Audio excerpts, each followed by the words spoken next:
there, it's Linda Reynolds with Reynolds Realty here, and I want to talk to you about what happens during a closing. So there's two sides to a closing, the buyer side and the seller side. So basically, a day or two before we're due to close, we'll get our closing date and time when we are, the title company is confident that we're going to be able to close. They'll set that date and time based on their schedule. We don't necessarily get to pick the day and time. It's basically when they're available. And we just have to work our calendars around them.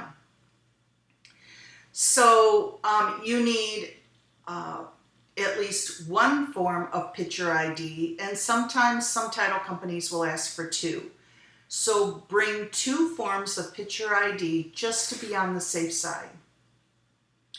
If you're a buyer, the title company has already given you wiring instructions and told you the exact amount down to the penny what you need to wire.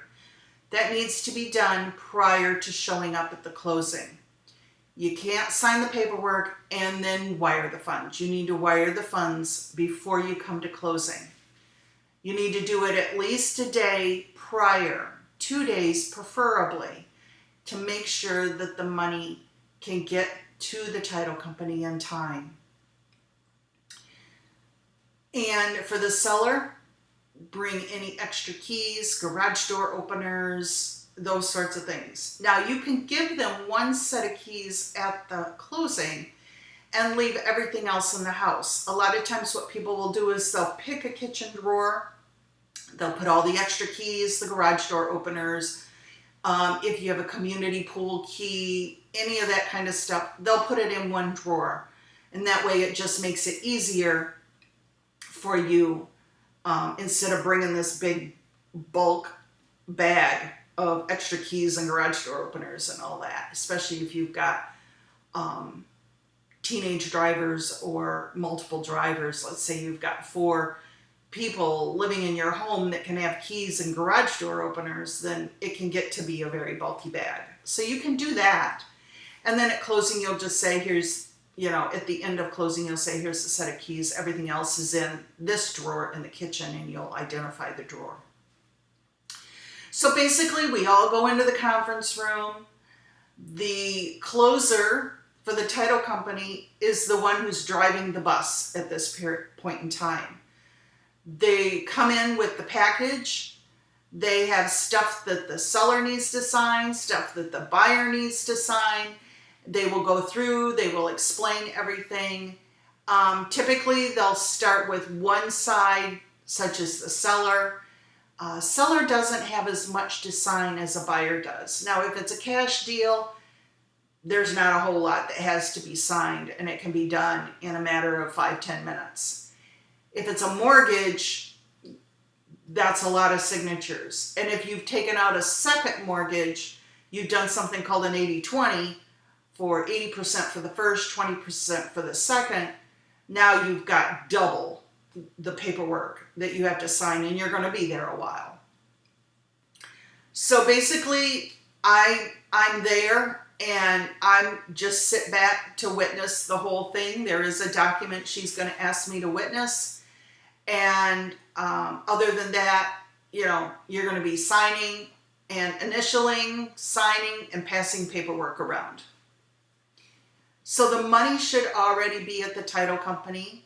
The loan package, which is what you're signing, the paperwork that you're signing that they have to print off, is there.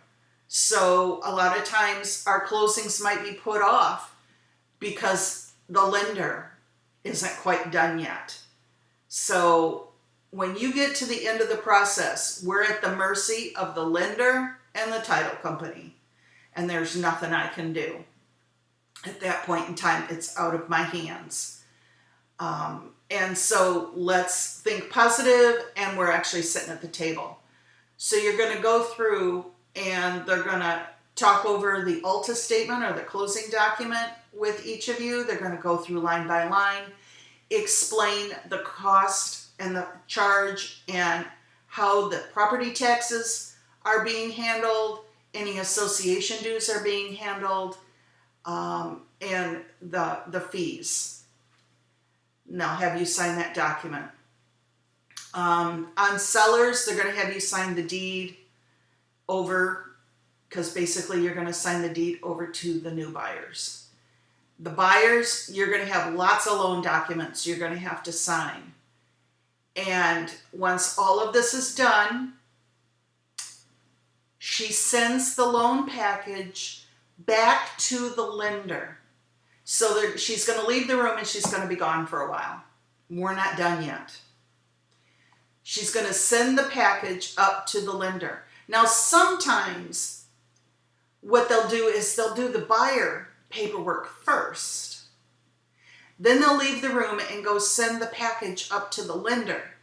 And then while the lender's looking everything over and giving their final okay to release the funds, she'll come back into the room, or he, and do the seller's side while the lender is reviewing the package.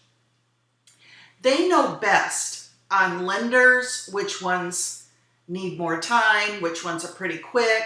They have relationships with a lot of these lenders. So who they start with and when they get the package up is going to depend on the closer at the title company. Once she gets the A-OK from the lender, once in a while a signature or an initial get missed, and she's got to come back and get the buyer to do that. Once the lender gives the final okay to release the funds, then we're done. She'll come in, she'll say, lender approved the package, we are closed. That's when the seller can give the keys over to the buyer, and the closer will be coming in with checks. Now, if you're a seller, you can receive your money one of two ways. They can cut you a check, you can take it and put it in the bank. Or you can work with the title company prior to closing, or maybe you decide at the closing table you want the funds wired to your account. They'll give you a document to fill out with identifying your routing number, account number, so she can wire those funds directly to you. That usually comes with a fee, so ask them what that wiring fee is. But then at least the money's there and you don't have to wait. If you take the check and you put it in, then they're going to hold it for up to 2 weeks before they release the funds. So this is basically what goes on during a closing. Everybody's happy. Seller no longer owns the property. Buyer is a new homeowner. And now the moving can take place. Now, in Florida, possession is immediate. The seller should have already vacated the home. So let me back up a little bit. Prior to closing, like right before closing, let's say the closing's set at 10 o'clock. At 9 o'clock, the buyer's agent, such as me, we will schedule a final walkthrough.